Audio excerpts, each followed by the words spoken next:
नमस्कार, मैं हूं गुरलीन कौर और आप देख रहे हैं दूरदर्शन का कार्यक्रम करियर की बातें। इस कार्यक्रम में हम बात करते हैं अलग अलग करियर विकल्पों की और कोशिश करते हैं आपको उन विकल्पों की सही और उपयोगी जानकारी दे सके। हमारे इस कार्यक्रम का विषय है ऑर्थोडेंटिस्ट के करियर के बारे में। ये क्षेत्र हमारी दांतों और जबड़ों की बनावट से जुड़ा हुआ है और हमारे आज के लाइफस्टाइल की वजह से आजकल काफ़ी डिमांड में भी है। इस क्षेत्र की जरूरी जानकारी देने के लिए हमारे साथ आज मौजूद हैं हमारे special guest expert professor doctor Deepak Gupta ji, principal institute of dental sciences, Punjab university, Chandigarh. बहुत बहुत स्वागत है सर आपका। धन्यवाद गुरलीन जी। कैसे हैं सर आप? बहुत बढ़िया सर, हमने डेंटिस्ट्री के बारे में सुना है और ये डेंटिस्ट्री की एक ब्रांच, हमने डेंटल सर्जन के बारे में भी सुना है। सबसे पहले बताइए कि ऑर्थोडेंटिस्ट कौन होता है और ये डेंटिस्ट्री की कितनी बड़ी ब्रांच है? जी, बहुत खूब गुरलीन जी।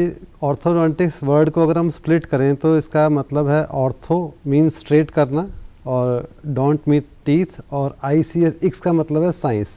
सो जो साइंस दांतों को स्ट्रेट करती है, अगर लिटिल मीनिंग के बारे में जाएं, और हिंदी में इसका अनुवाद करें तो इसको बोलते हैं विकृत दंत चिकित्सा। इस स्पेशलिटी में इस ब्रांच जो डेंटल की ब्रांच है, इसमें हम क्या करते हैं, जो दांत टेढ़े मेढ़े हैं, जबड़ों की बनावट ख़राब है, टीथ की जो ओपन बाइट है, डीप बाइट है, बहुत सारी समस्याएं जो टीथ के संबंधी आपस की रहती हैं, उनको हम एड्रेस करते हैं स्पेशलिटी में। और ये बड़ी सॉट आफ्टर ब्रांच है और हर dentist after completing the graduation they want to join this branch. और ये आपकी जानकारी के लिए बता दूं, ऑर्थोडोंटिक्स जो है दांतों की सबसे पहली स्पेशलाइज्ड ब्रांच है और ये इस्टेब्लिश हो गई थी ऑलमोस्ट 100 ईयर्स पहले, 125 ईयर्स पहले। In 1899 this speciality was established.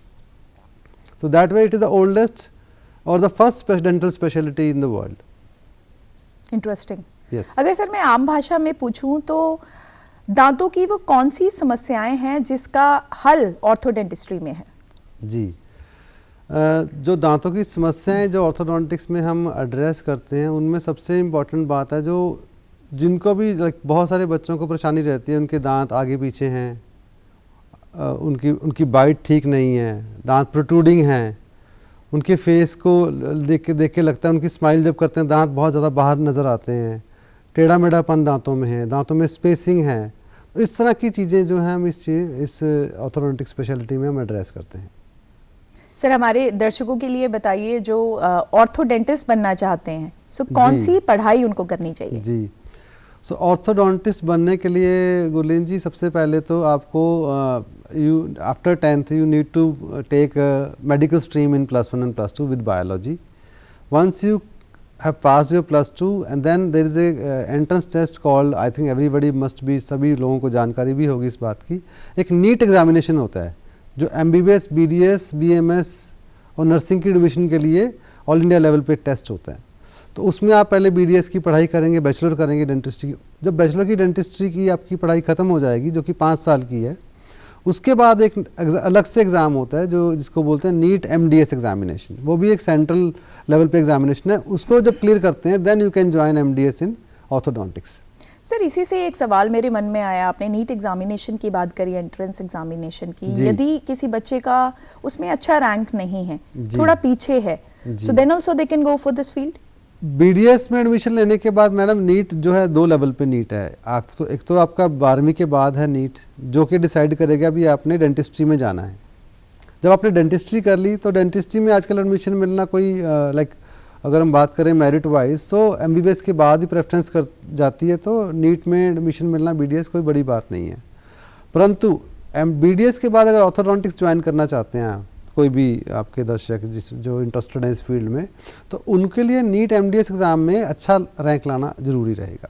अगर अच्छा रैंक, बिकॉज जो MDS की सीटें हैं वो बहुत लिमिटेड हैं, ऑल ओवर इंडिया की बात करें तो बहुत ज़्यादा सीट्स नहीं हैं, 500,000 सीट्स हैं अप्रॉक्सीमेटली। उसी में आपको you need to be in first 100 to get a good dental college जहाँ पे आप MDS की पढ़ाई कर पाएंगे इस स्पेशलिटी में, ऑर्थोडोंटिक्स में।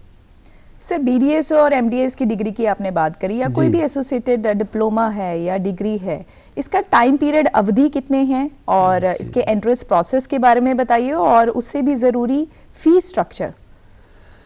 जी, बहुत अच्छी बात आपने पूछी, जो कि आई थिंक इसकी जानकारी दर्शकों के लिए बहुत महत्वपूर्ण भी रहेगी। अगर हम सबसे पहले बीडीएस की बात करें तो बीडीएस के लिए मैंने बताया नीट का जो एग्ज़ामिनेशन है, जो ऑल इंडिया लेवल पे एजेंसी है जिसका नाम है NTA, national testing agency conduct करती है। और उसमें जो फ़ीस स्ट्रक्चर है, अगर बीडीएस के फ़ीस स्ट्रक्चर की बात करें, वो वेरी करता है college to college. Government college का फ़ीस स्ट्रक्चर कुछ 1000 रुपीज़ में ही है पर ईयर, और प्राइवेट कॉलेज का जो फ़ीस स्ट्रक्चर है वो 3 से 4 लाख से लेके अप टू 8 लाख तक भी पर ईयर जाता है। तो अगर हम 5 साल की पढ़ाई की बात करें बीडीएस की, तो 4 साल का खर्चा कैन रेंज फ्रॉम 3-4 लाख रुपए से लेकर 30-35 लाख तक हो सकता है। सिमिलरली अगर हम एमडीएस के बारे में बात करें बीडीएस करने के बाद, तो एमडीएस में भी ऐसे ही हमारे पास डेंटल कॉलेजेस जो हैं वो गवर्नमेंट कॉलेजेस हैं और प्राइवेट कॉलेजेस हैं। प्राइवेट कॉलेजेस में जो एमडीएस का जो फ़ीस स्ट्रक्चर है वो ऑलमोस्ट 10 से 12 lakh up to 15 lakh per year रहता है, और 3 साल की पढ़ाई होती है। जो बीडीएस है हमारी अंडर ग्रेजुएशन है जो 5 साल की है, और जो एमडीएस है वो 3 साल की है।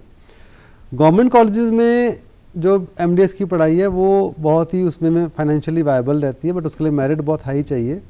उसमें आपको स्टाइपेंड भी मिलता है। अगर आप गवर्नमेंट कॉलेज में सिलेक्ट हो जाते हैं एमडीएस करने के लिए, तो वहाँ पे आपको स्टाइपेंड भी काफ़ी अच्छा मिलता है, and it can range from 50,000 to 1 lakh rupees per month, जो कि आपको 3 साल मिलेगा जी। सो फाइनेंशियली बहुत वायबल भी रहता है, और basically you are treated as a doctor which are serving the society and you are being paid for it during your studies, so that is a bonus. अगर फाइनेंशियल वायबिलिटी चाहिए तो merit में आना जरूरी, मेरिट में आना जरूरी, बिल्कुल जी।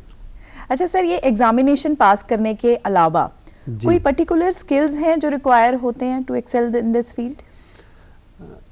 सबसे जो ज़्यादा ज़रूरी बात है इस डेंटिस्ट्री में आने के लिए वो यही है, भी आपको थोड़ा बहुत डेंटिस्ट्री जैसे मेडिकल प्रोफेशन है उसमें पूरी साइंस इन्वॉल्व है। जो डेंटल साइंसेज हैं, चाहे वो डेंटिस्ट्री है, चाहे वो डेंटिस्ट्री के बाद कोई भी स्पेशलाइजेशन है, वहाँ पे कुछ ना आर्टिस्टिक वर्क भी रहता है। तो you need to be good at art and science both. और जो स्किल चाहिए वो बाय एंड लार्ज हर बच्चा जो भी इस प्रोफेशन को ज्वाइन करता है वो सीख जाता है during the course of their study. तो ऐसा नहीं है कोई प्री रिक्विजिट स्किल्स है। तो आप थोड़ा सा आर्टिस्टिक अगर माइंड है तो आप अच्छा स्किल एक्वायर कर पाएंगे, अगर नहीं है तब भी आप you will be a good dentist. तो it is basically art and science both which is required in dental speciality और dentistry. Definitely very interesting sir. Career की बातें तो हम कर रहे हैं, साथ साथ दर्शकों की जानकारी के लिए बताइए कि कौन कौन सी बीमारियां जुड़ी हैं इस ब्रांच से, इस डेंटिस्ट्री साइंस से, और जनरली हम सोचते हैं कि जब तक हमारे अपने दांत हैं तब तक हम डेंटिस्ट के पास नहीं जाएं। तो ऐसे कौन से सिम्टम्स हैं जो हमें बताते हैं कि this is the right time to go to doctor, to consult a doctor? जी, इसके बारे में आपने आई थिंक बहुत ही अच्छा सवाल पूछा है। सोसाइटी में इस चीज़ की अवेयरनेस मुझे लगता है अर्बन एरियाज़ में तो है, बट अगर हम कंट्री साइड की बात करें तो ज़्यादा अवेयरनेस नहीं है। लोग जब इस प्रॉब्लम, जैसे दांत किसी के टेढ़े मेढ़े हैं, किसी के आगे पीछे हैं, कोई बाइट अच्छी नहीं है, जबड़े की डिसफिगरमेंट है, इस प्रॉब्लम को लेके जब हम रिपोर्ट करते हैं तो नॉर्मली काफ़ी लेट हो जाता है उसका ट्रीटमेंट, और उसका ट्रीटमेंट काफ़ी डिमांडिंग होता है रिसोर्सेज के ऊपर, और चैलेंजिंग भी हो जाता है। तो इसके लिए जो हमारी नेशनल स्पेशलिटी ऑर्गेनाइजेशन है, इंडियन ऑर्थोडोंटिक सोसाइटी है या इंटरनेशनल एसोसिएशन है, वो रिकमेंड करती हैं भी हर बच्चे का जो चेकअप है इस तरह की प्रॉब्लम को आइडेंटिफाई करने के लिए वो 7 साल पे होना चाहिए, 6 से 7 साल पे। तो उस साल पे अगर उस एज में कोई भी प्रॉब्लम अगर है उसको हम डिटेक्ट कर पाएंगे और अच्छे से एड्रेस कर पाएंगे। नॉर्मली लोगों में धारणा है भी जो दांतों का ब्रेसेस का ट्रीटमेंट है वो अडल्ट एज में होता है या 12-13 साल पे होता है। ऐसा नहीं है, कुछ प्रॉब्लम्स को हम पहले भी एड्रेस कर सकते हैं और करना भी चाहिए अगर हम उसको आइडेंटिफाई पहले कर पाते हैं। Definitely sir, precaution is better than cure. और आजकल सुनने में आया है कि जैसे हमारी दांतों की बनावट है, so it's a reflection of a personality also. So regular checkup जो है वो बहुत ज़रूरी है। आजकल सर बहुत चलन है अलाइनर्स का, ब्रेसेस का, इसके बारे में बताइए कि किस लिए ज़रूरी होते हैं और इन दोनों में खास फ़र्क क्या है? जी, देखिए पहले अगर हम कुछ 15-20 साल पहले की बात करें तो जब भी हमारे पास बच्चों की प्रॉब्लम आती थी भी दांत टेढ़े मेढ़े हैं, दांत बाहर हैं, बाइट ठीक नहीं है, जबड़े की डिसफिगरमेंट है, तो एक ही ऑप्शन होता था ब्रेसेस, जो कि आपने देखा होगा मेटल के कैन से ब्रैकेट्स होते हैं जो कि टीथ पे चिपका दिए जाते हैं, बॉन्ड कर दिए जाते हैं और वायर लगाई जाती हैं जो कि विजिबल रहती हैं हर इंसान को। जैसे बच्चा मूव करेगा घर के आसपास या कहीं भी जाएगा तो पता लगेगा भी सबको ब्रेसेस लगी हुई है बच्चे को। सो एक कॉस्मेटिक कंसर्न था सभी पेशेंट्स में या सभी जिनका भी ट्रीटमेंट हो रहा था, तो उस कॉस्मेटिक कंसर्न को देखते हुए साइंस ने तरक्की की और सिंस अभी जो ऑर्थोडोंटिक ट्रीटमेंट है हम बच्चों के अलावा बड़े लोगों में भी देख पा रहे हैं, अडल्ट लोग भी बहुत इसको ट्रीटमेंट को सीख कर रहे हैं, तो उनके लिए एक अलाइनर एक you can say aesthetic option है। इसमें क्या होता है, प्लास्टिक की ट्रेज होती हैं जो कि टीथ के ऊपर पहननी होती है, जो ग्रेजुअली हमारे दांतों को मूव करती रहती हैं to better positions.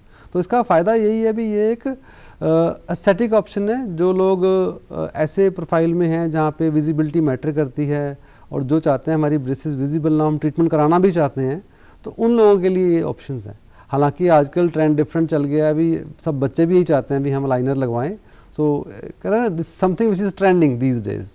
Otherwise basically इसकी जो यू कैन से इसकी जो खोज हुई है, इसकी इन्वेंशन हुई है, वो इसीलिए हुई है भी ताकि जो ब्रेसेस की विजिबिलिटी को हम एड्रेस कर सके जो अडल्ट पेशेंट इसका ट्रीटमेंट करवाना चाहते हैं। जैसे जैसे सर आप जानकारी दे रहे हैं, हमें इन्फॉर्मेशन दे रहे हैं, वैसे हम विजुअल रिप्रेजेंटेशन के थ्रू हमारे दर्शकों को भी जानकारी दे रहे हैं इसके इक्विपमेंट्स की, इस प्रोसेस की। सर कुछ मिसकंसेप्शंस हैं इस फील्ड को लेके, लोगों को लगता है कि ये बहुत प्रोसेस टेकिंग है ये, और ये भी कहा जाता है कि काफ़ी कॉस्टली है। सो ये मिथ है या सच्चाई है? देखिए, ट्रीटमेंट तो अगर हम प्राइवेट सेक्टर से ट्रीटमेंट कराते हैं तो मैं मान सकता हूँ ये एक्सपेंसिव ट्रीटमेंट हो सकता है किसी के लिए, but it is not that expensive these days also. Yes, but if we have to choose between, अगर हमें ब्रेसेस और लाइनर के बीच में चूज़ करना हो तो लाइनर ट्रीटमेंट थोड़ा सा एक्सपेंसिव रहेगा।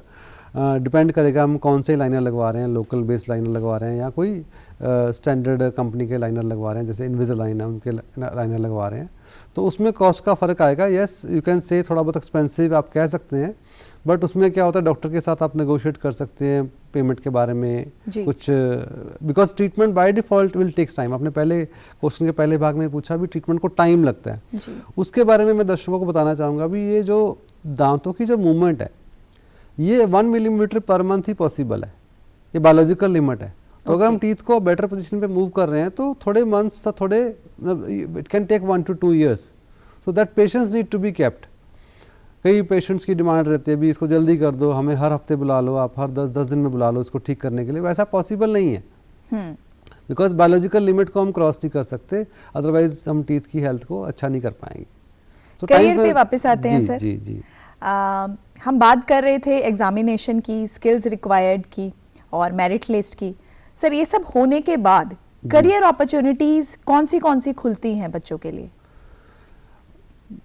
Being a doctor ma'am, career opportunity तो सबसे बेस्ट है जो आप अपना खुद का प्रैक्टिस कर सकते हैं, ठीक है ना। As a orthodontist, as a dentist, you can start your own practice and there is no limit to that. But otherwise आपने स्पेसिफिकली पूछा है करियर के बारे में, तो मैं आपको बताना चाहता हूँ भी आप कहीं भी किसी हॉस्पिटल में आप एज ए डेंटिस्ट ज्वाइन कर सकते हैं, एज ए ऑर्थोडोंटिस्ट ज्वाइन कर सकते हैं अगर वैकेंसी ओपन है, ठीक है। और आजकल तो बहुत सारी जो प्राइवेट कॉलेजेस भी बहुत सारे हैं जहाँ पे आप एज ए फैकल्टी भी अपॉइंट हो सकते हैं, depending on how much experience you have gained after completing MDS। So opportunities बहुत हैं, बट बाय एंड लार्ज जो मेजर अपॉर्चुनिटी की बात करें तो सभी लोग अपनी प्रैक्टिस करना चाहते हैं, वो करते भी हैं, it is very successful.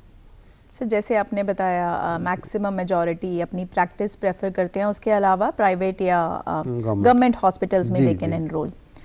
Sir जैसे आप बहुत नोबल टीचिंग प्रोफेशन में हैं, इस प्रोसेस के बारे में बताइए कि जो बच्चे इंटरेस्टेड हैं फैकल्टी में आने के लिए। जी, जो भी मैम स्टूडेंट इस प्रोफेशन में आना चाहते हैं, they will have to like, अब अगर पंजाब की बात करें या चंडीगढ़ की बात करें तो पंजाब में ऑलमोस्ट 13 से 14 कॉलेज, डेंटल कॉलेजेस हैं। सो उन कॉलेज में कहीं भी वो after completing there MDS they can apply, and if they will have, if अगर कॉलेज के पास वैकेंसी है तो वो वहाँ ज्वाइन कर सकते हैं। इसके अलावा आप कोई गवर्नमेंट अगर जॉब निकलती हैं किसी गवर्नमेंट सेक्टर में, वहाँ भी आप अप्लाई करके अगर आप सेलेक्ट हो जाते हो तो वहाँ पे काम कर सकते हो। It is opportunity based basically, इसमें आपका कोई ऐसा नहीं है भी आप कुछ कर सकते हैं। अगर आपके पास अपॉर्चुनिटी है आप अप्लाई करिए, और अगर कॉम्पिटेंट हैं, अगर आपके पास एकेडमिक पोटेंशियल है तो you will be selected definitely.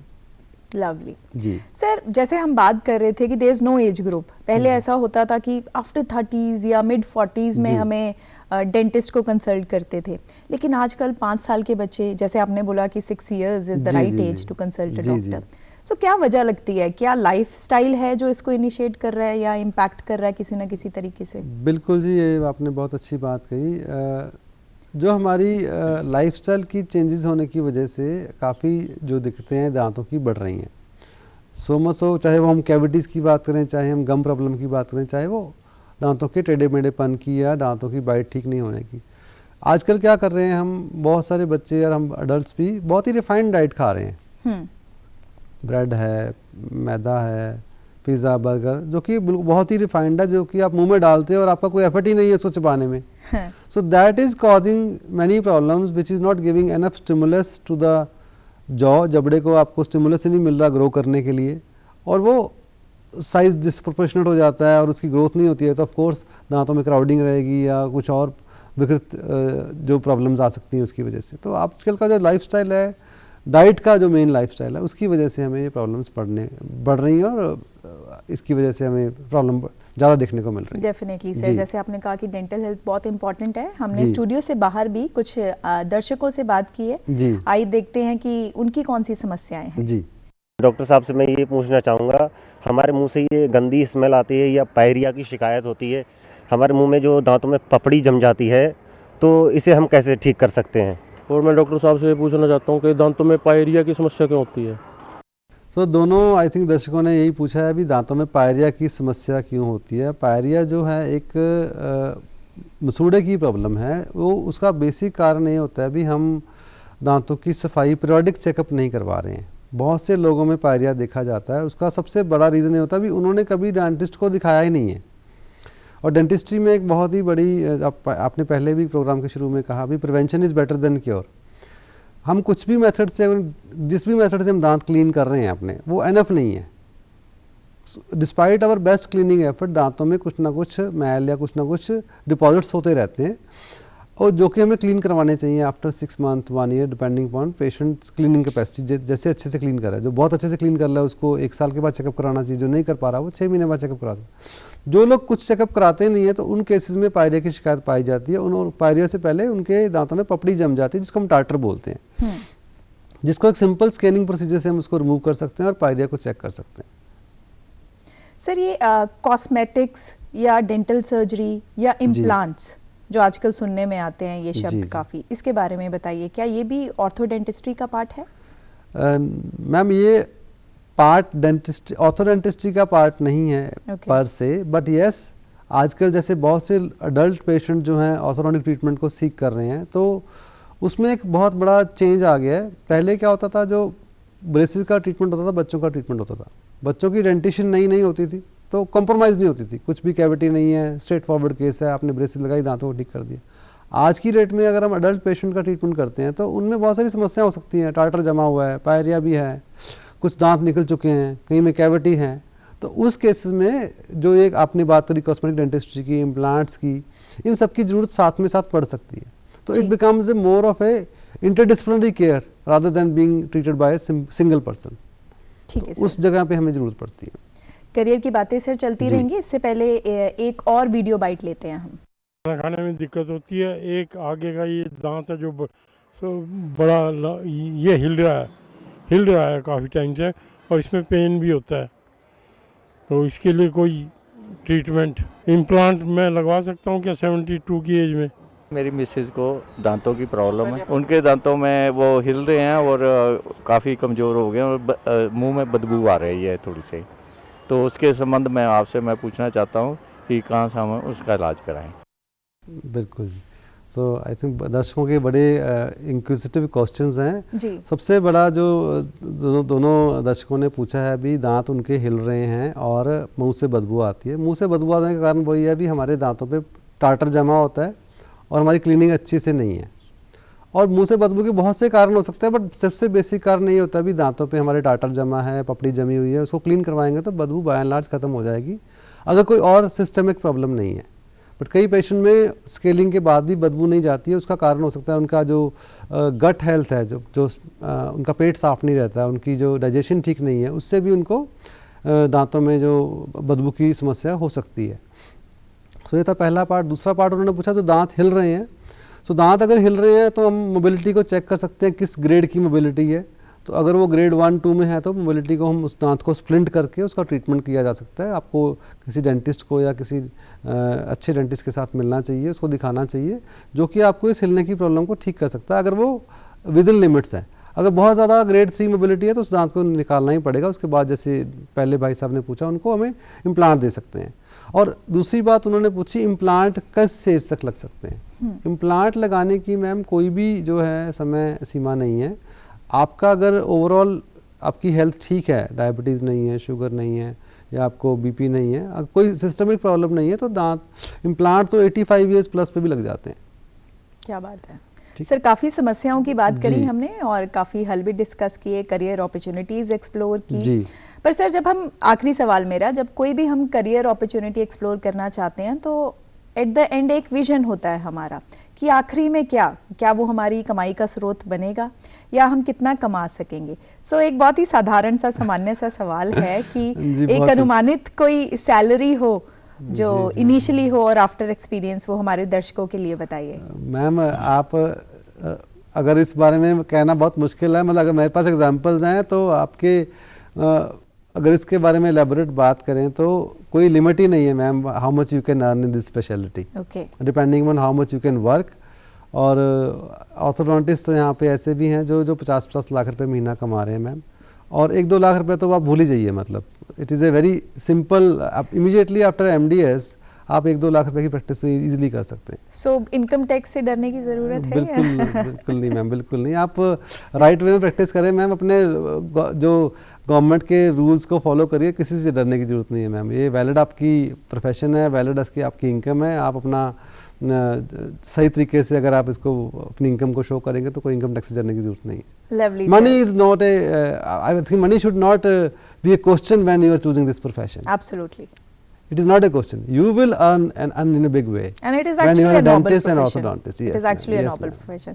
So बहुत धन्यवाद सर, बहुत मज़ा आया आपसे बातें करके, बहुत ही Same सरल here, तरीके से आपने समस्याओं को एड्रेस किया। सर की बातों से ये पता लगता है कि ये जो फील्ड है ये सिर्फ सम्मानजनक नहीं है, ये एक हैंडसम सैलरी भी इंश्योर करता है। उम्मीद करते हैं कि आपको ये कार्यक्रम पसंद आया होगा और काफ़ी लाभदायक भी साबित होगा आपके लिए। जाते जाते मैं एक बार फिर आपको याद दिला दूं कि हमारे सभी प्लेटफॉर्म्स पे हमारे शोज़ अवेलेबल है, DD Punjab, DD Haryana, DD Chandigarh. इसके अलावा हम सोशल मीडिया पे भी अवेलेबल हैं। आप हमें online platform, OTT platform wave पर भी देख सकते हैं। यदि आपका कोई सवाल है तो आप हमें लिख सकते हैं hopchandigarh@gmail.com पर। अगली बार फिर हाजिर होंगे नए चेहरे के साथ, नए विषय के साथ, नए करियर विकल्प के साथ। तब तक जुड़े रहिए हमारे चैनल के साथ, देखते रहिए दूरदर्शन। धन्यवाद।